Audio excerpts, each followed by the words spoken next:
An origin of words.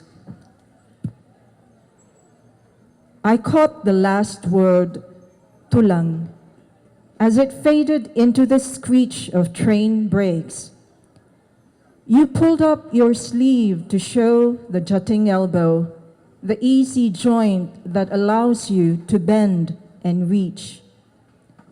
It also means uncle, the sage who links us to the realm of gods. What for you is man, in my village is bone. What binds tongue to place? How did islands cradled between words erode into tracts of land embedding syllables in an alternate of sea and sky?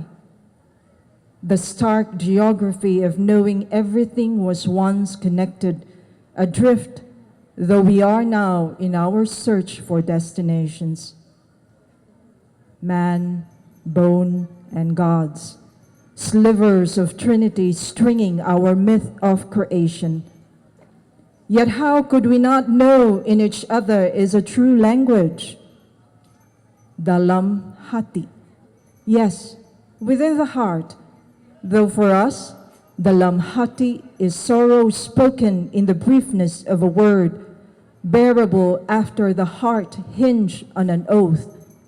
In the saying and the act, a caution, manyumpa, never to be broken. It will be years before we sense how tone hides intent and suffixes burden the moment of utterance.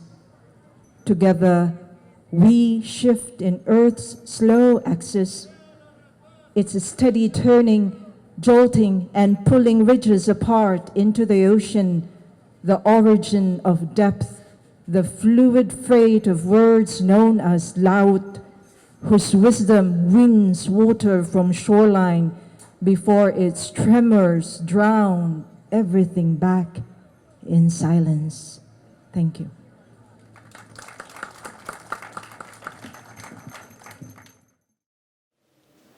Reminiscing Rumi, a dance of daylight. If it were desire turns planets on their axis, beloved, I have flared the rings of galaxies. If it were harbor makes waters part, I have brought oceans to their brink. If bird wings were prophets in the skies, I have flown expanded into their spell. For there is nothing I'd like than saying, come to me mystical, reveal me beyond my own phraseology, heed the burning bushes in my words. For before you, beloved, I am river swift in your limbs, the ruby among the stones, the echo on the mountain top, the root to the falling leaf. I will be the blaze before the sun. So hold me close tonight as I whirl dervish around your heart.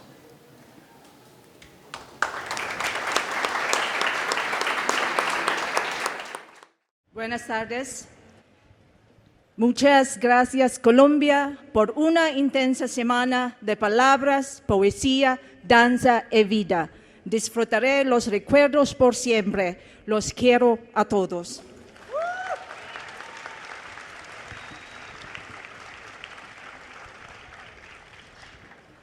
The Agonal. As in Emmanuel, dying proceeds in cold logic. When it triggers its way through, the body simply frays towards some end as death opts where to begin. The heart, brain, the lungs, each presaged by a symphony of cause. The parts failing in agony cease for an unburdening of lightness.